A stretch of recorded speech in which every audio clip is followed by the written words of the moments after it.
যে এই যে 626টা ডেভিল চলে গেল, এটার ব্যাপারে তো সরকার কিছু করছেন না। আমার প্রশ্ন হলো যে ডক্টর মোহাম্মদ ইউনূস, আপনাকে আমি দারুণ শ্রদ্ধা করি, কিন্তু আপনি অনুগ্রহ করে আমাদেরকে বলবেন যে এই ডেভিল গুলো কোথায় গেল। 12টার সময় আপনি বৈষম্য বিরোধী ছাত্র আন্দোলনের লোকজন, আপনি পড়েন ঢাকার ইউনিভার্সিটিতে, আর আপনি তখন গাজীপুরে গেছেন ওখানে ঘাস কাটতে। সেখান থেকে আপনি ওখানে 12টার সময় ঢুকলেন, রাত 12টার সময়। এটা কোন আইনে আছে? সেখানে ইউরোপের এক দেশে বসে একটা লোক মানে প্রতিনিয়ত ভারতের বিরুদ্ধে কথা বলে যাচ্ছে, মনে হচ্ছে, হ্যাঁ মনে হচ্ছে অ্যাপারেন্টলি, কিন্তু ভারত নিশ্চুপ, কিছু করছে না ওকে। হ্যাঁ, ব্যাপারটা কি, ঘটনাটা কি? আমি যদি প্রতীকী অর্থে ধরি ডেভিল, ডেভিল হান্ট, এবং এই প্রতীকী অর্থে যদি আমি জাহাঙ্গীর আলম চৌধুরী, যিনি আমাদের স্বরাষ্ট্র উপদেষ্টা, উনি বলেছেন যে শয়তান শেষ না হওয়া পর্যন্ত অপারেশন ডেভিল হান্ট চলবে। মানে ডেভিল, মানে কনসেপচুয়ালি ডেভিল ধরা তো খুব কঠিন ব্যাপার। হ্যাঁ, মানে এই জন্য ওনাদের যে কি ধরনের যন্ত্র আছে, যন্ত্রপাতি, ওনারা ডেভিল ধরার চেষ্টা করছেন আমার ধারণা নেই। সবচেয়ে ইন্টারেস্টিং হলো যে আসল বড় ডেভিল গুলো আমার যেন মনে হয় 626টা ডেভিল যারা ছিল স্বৈরতন্ত্রের, মানে আসল যারা ছিল, এই ডেভিল গুলো কোথায় গেল? এদেরকেও কি ধরা যাবে না? এরা সব পালিয়ে চলে গেছে। কাজে আমার যেন মনে হচ্ছে মানে তারা বেঁচে গেছে, মানে তাদের ব্যাপারে আর কোনো সিদ্ধান্ত নাই। না, তখন তো আমার মনে হয় এদের কোনো যন্ত্র ছিল না। হ্যাঁ, আপনারা মানে মানে গোস্ট আর ডেভিল কিন্তু এক নয়। হ্যাঁ, আমি ক্লিয়ার করছি দর্শকদের কাছে। কিন্তু যুক্তরাষ্ট্রে একটা খুব মজার মুভি আছে, গোস্ট বাস্টার, এটা আবার সিরিয়ালও হয়েছে। হুম। তো এখন এই যে শয়তান ধরার জন্য ওনারা নেমে গেছেন। আমি তো দেখছি যে, মানে আপনি যে বলেন যে হাজারের বেশি, এরা কি ধরনের শয়তান? মানে এই ডেভিল গুলো হয়তো খুব পাতি ডেভিল হতে পারে, হ্যাঁ, ছোটখাটো ডেভিল, কিন্তু আসল ডেভিলরা কিন্তু অল ভাগওয়ান। আরো একটা ব্যাপার আছে, আসল ডেভিলদেরকে কিন্তু আমরা বিভিন্ন জায়গাতে দেখছি। হ্যাঁ, সরকারের আশেপাশে, তারপরে যে আর যারা নাগরিক কমিটি অথবা বৈষম্য বিরোধী ছাত্র আন্দোলন, ওদেরও কিন্তু আশেপাশে আমরা বেশ কিছু বড় ধরনের ডেভিল দেখতে পারি। ভূমিদস্যু, এই ধরনের যে বড় বড় যারা, হ্যাঁ, বিলিয়ন ডলার পাচার করেছে, তারপরে গার্মেন্টসের, হ্যাঁ, যে এই ডেভিল গুলোকেও কিন্তু আমরা ওদের মাঝখানে দেখছি। কাজে এখন এই যে ডেভিল ধরার চেষ্টা করছে, আমার কাছে, আমি আশা করি যে এটা সার্থক হোক, কিন্তু আসল ডেভিল গুলো কিন্তু, যে এই যে 626টা ডেভিল চলে গেল, এটার ব্যাপারে তো সরকার কিছু করছেন না। আমার প্রশ্ন হলো যে ডক্টর মোহাম্মদ ইউনূস, আপনাকে আমি দারুণ শ্রদ্ধা করি, কিন্তু আপনি অনুগ্রহ করে আমাদেরকে বলবেন যে এই ডেভিল গুলো কোথায় গেল। এ ব্যাপারে তো আপনারা সবাই নিশ্চুপ। আপনার কি সাহস নেই এই ডেভিল ধরার জন্য? আরো একটা ব্যাপার, যে আমরা যদি দেখি যে ডেভিলের ডেফিনিশন কি হতে পারে, আইন যারা ভঙ্গ করে বাংলাদেশের বর্তমানে, যারা আইনকে নিজের হাতে নিয়ে নেয়, হ্যাঁ, যারা অগ্নিকাণ্ড ঘটায়, যারা লুট করে, যারা দালান ভেঙে ফেলে, এদেরকে আপনি কোন ক্যাটেগরিতে ধরবেন? এরা তো যে দেশের যে আইন, নীতি, নৈতিকতা, সেগুলো তো ওরা বিসর্জন দিচ্ছে, সেগুলোকে তো ওরা ধ্বংস করে দিচ্ছে। এবং এতে উস্কানিদাতা যে ডেভিলরা আছে বাইরে, অনেক ডেভিল আছে, আমি জানি যে এক ডেভিল, মনে হয়, আমি শিওর না কি টাইপের ডেভিল সে, কিন্তু সে মলম বিক্রেতা, একটা ফ্রেঞ্চ কসমেটিক কোম্পানির মলম মার্কেট করে, মানে কসমেটিক মার্কেটিং করে। এই ভদ্রলোকরে, এই ভদ্রলোক কি ধরনের ডেভিল, সে কিন্তু ওই যে বোল্ডার, তারপরে কি কি যন্ত্রপাতি প্রয়োজন হবে সেগুলোর কথাও বলে। আমার কথা হলো, কেউ যদি অন্যায় করে থাকে, আওয়ামী লীগের যারা অন্যায় করেছে, তাদেরকে তুমি সাজা দাও। স্বৈরতন্ত্রের যারা, আপনি চিন্তা করে দেখুন, এই যে 3টা নির্বাচনকে অন্যায়ভাবে প্রভাবিত করা হয়েছে, তার কারণেই কিন্তু এই সমস্ত। সেই 3টা নির্বাচন আপনি দেখুন, যে 3 কমিশনার, চিফ কমিশনার, তারা তো দিব্যি ঢাকায় বসে আছে। আপনার খায়রুল হক, যে নাকি অন্তর্বর্তী তো না, তত্ত্বাবধায়ক সরকারের প্রভিশনটাকে নষ্ট করে দিল, সে তো দিব্যি আছে। এই এদেরকে কি ডেভিল, আপনাদের ডেফিনেশনে ডেভিল নয়? তাহলে এই ডেভিলকে আপনি কবে ধরবেন? তার অর্থ যে, এবং অন্য আরো দেখুন যে মোজাম্মেল হক, উনি তো চলে গেছেন, উনি নেই, কিন্তু ওনার নেইবারহুডে একদম কাছাকাছি বাড়িগুলো, আপনি যদি ওখানে আগুন দিতে যান তাহলে তো সাধারণ পাবলিকের ক্ষতি হবে।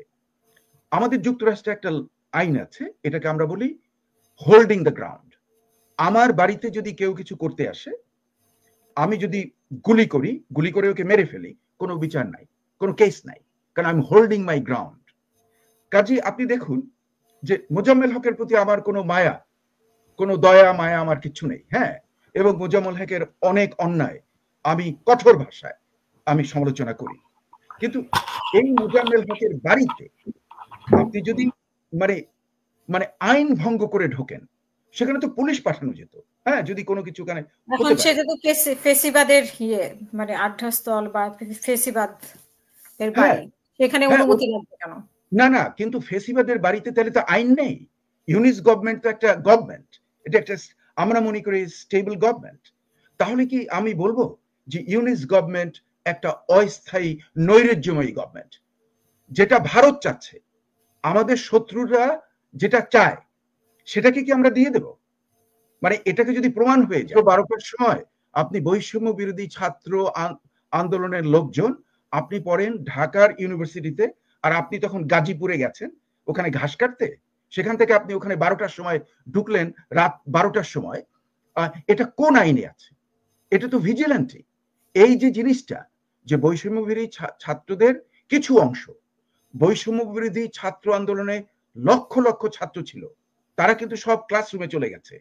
কিছু ধান্দাবাজ বাইরে রয়েছে, যারা কিছুটা পয়সাপাতি পাচ্ছে, চেহারা চেঞ্জ হয়ে গেছে দেখছি, গাড়ি ঘোড়া চালাচ্ছে, হ্যাঁ, ভালো বাড়িতে থাকছে, আপনার চাঁদাবাজি করছে, তদবির বাণিজ্য করছে। এগুলোকে কি আপনি ডেভিল বলবেন না অন্য কিছু বলবেন? এরা তো ওদেরকে যদি কেউ টাকা দেয় সেটা কেন চাঁদাবাজি হবে? মানে ওদেরকে যে খুশি হয়ে দেয়।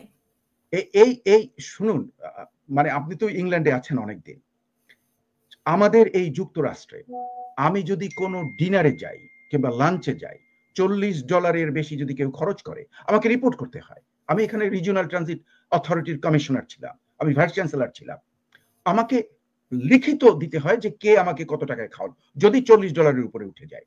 এন্ড যুক্তরাষ্ট্রে $40 is a piece of cake, এটা নাট, এটা কিছুই না, $40 ডিনারে খাওয়া, হ্যাঁ, কিন্তু তাও রিপোর্ট করতে হতো আমি যখন ছিলাম ওই পদগুলোতে।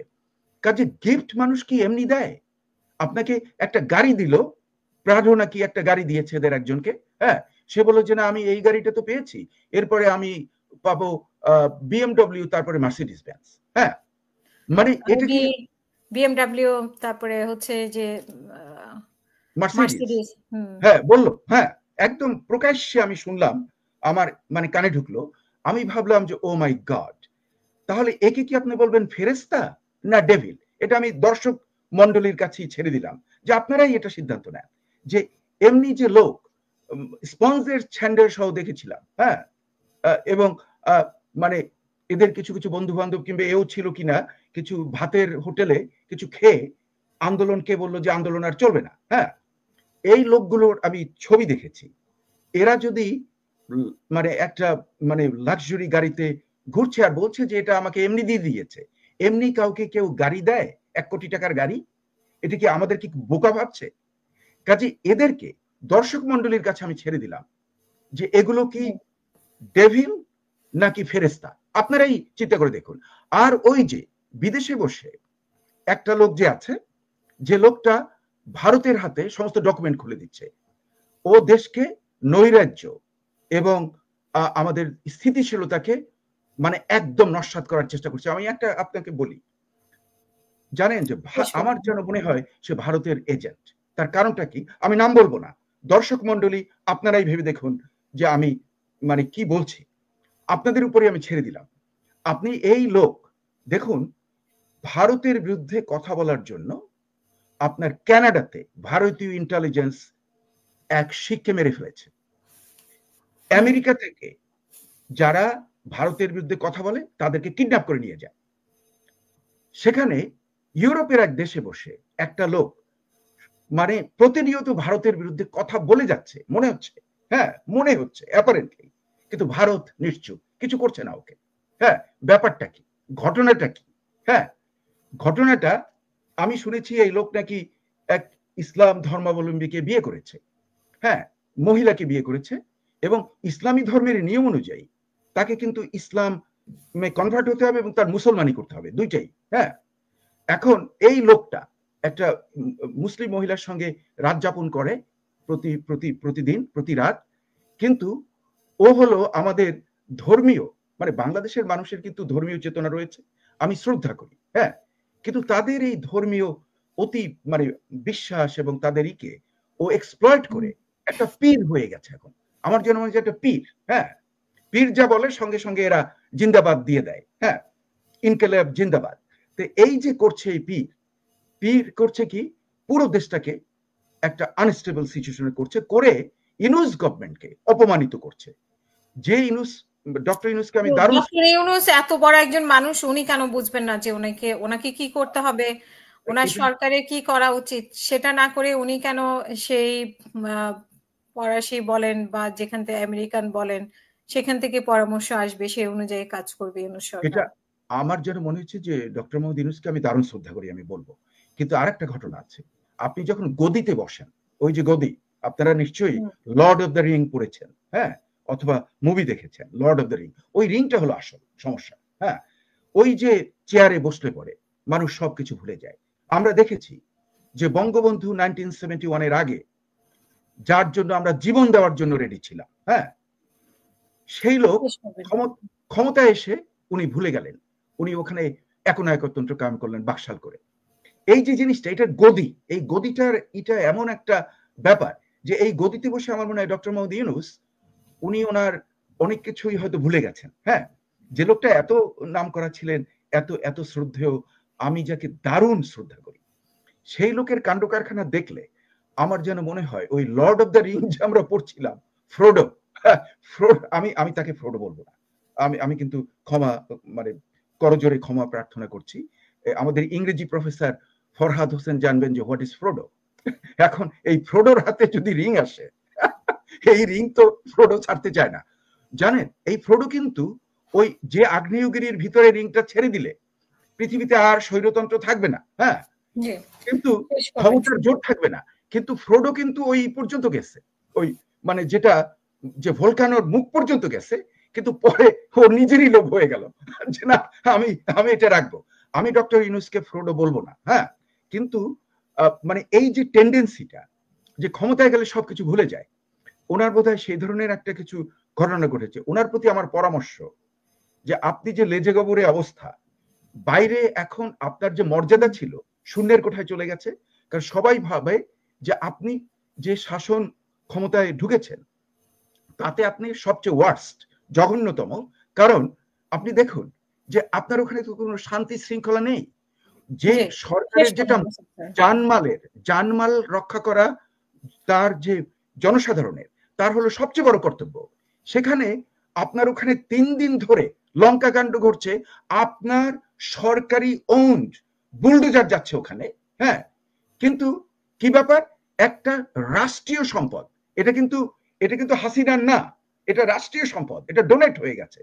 সেই রাষ্ট্রীয় সম্পদে, এবং আপনি দেখেছেন যে নারিকেল গাছগুলো যখন কাটা হচ্ছিল তখন আমাদের যে পরিবেশের যে সবসময় জারি গান গায়, ওই মহিলা কি করলো, আমি তো দেখলাম যে নারিকেল গাছ পড়ে যাচ্ছে, আমি হাসবো না কাঁদবো, দেখলাম যে টুপি পরে লম্বা জামা যে মানে সৌদি আরবিয়াতে পরে, তা দিয়ে লাভ দিয়া ওই নারিকেল নিয়ে ঝগড়া, মানে প্রায় 40-50 জন ওই নারিকেল কে পাবে, তারপরে নারিকেল নিয়ে এসে আবার মানে ছবি তুলছে, আবার সেলফিও তুলছে। এই যে জঘন্যতা চলছে, যে এতে কি লাভ হচ্ছে, এতে কি আমাদের কোনো লাভ হচ্ছে, এই অসন্তোষ এবং এই ইত্যাদি ব্যাপারটা কি, যারা অপরাধ করেছে তাদের নামে তোমরা কি কোনো কেস করেছো? 6 মাস তো হয়েছে, 6 মাসে তোমরা কি করলে? ওদের নামে তো কোনো কেস করলে না। এই আওয়ামী লীগ যদি সে ধরনের অন্যায় করে থাকে এবং বাংলাদেশের আইন অনুযায়ী, আমার মনে হয় 47 ধারা, কনস্টিটিউশনের 47 ধারা অনুযায়ী যদি সে গণহত্যা চালিয়ে থাকে, তাহলে তুমি এতদিন বসে বসে ঘাস খেলে? প্রথমে তো একটা কেস আসছিল, অগাস্টে একটা কেস আসছিল আওয়ামী লীগকে ব্যান করার জন্য, সেটা ইউনূস গভর্নমেন্ট তোমার অ্যাটর্নি জেনারেলটাকে বন্ধ করে দিল, আর ওইটা সাধুবাদ অ্যাটর্নি জেনারেলের গুণগান গাইলো আসিফ নজরুল, প্রকাশ্যে সে বলল যে যে না কেস করা যাবে না। তাহলে তুমি কি করলা? মানে মানে হোয়াট আর ইউ ডুইং? কোন সিস্টেম আছে, কোন নিয়ম আছে? অনেক অনেক ধন্যবাদ, শুনবো আপনাকে আবারও। হ্যাঁ, মানে এই জন্য আমি বলছি, যেটা মানে আমার কাছে একদম লেজে গোবরে অবস্থা, দেশের যে পরিস্থিতি, বিশেষ করে যে কোনো নেই, কোনো শান্তি শৃঙ্খলা, জানমালের নিরাপত্তা নেই, মানে ভিজিল্যান্টি চলছে কয়েকটা গুন্ডাদের দ্বারা। সেই গুন্ডারা কি ডেভিলের ডেফিনেশনে পড়েছে, নাকি তাদের জন্য তোমরা গেলে যারা নিজের বাড়ি রক্ষা করার জন্য, নিজেদের নেবারহুড রক্ষা করার জন্য হোল্ডিং দ্য গ্রাউন্ড করলো, তাদেরকে তোমরা এখন তাড়িয়ে দিচ্ছ? আর তোমরা গেলে যারা ডাকাতি করতে গিয়েছিল সেই ডাকাতদের পক্ষ নিয়ে তোমরা ওখানে এখন সন্ত্রাসের রাজত্ব করছো। What is this? এই ধরনের জিনিস আমরা যখন দেখি, আমাদের যারা আসল শত্রু, হ্যাঁ, বিদেশি যেগুলো রয়েছে, হ্যাঁ, সেগুলোর হাতে তুমি মাল মশলা তুলে দিচ্ছ।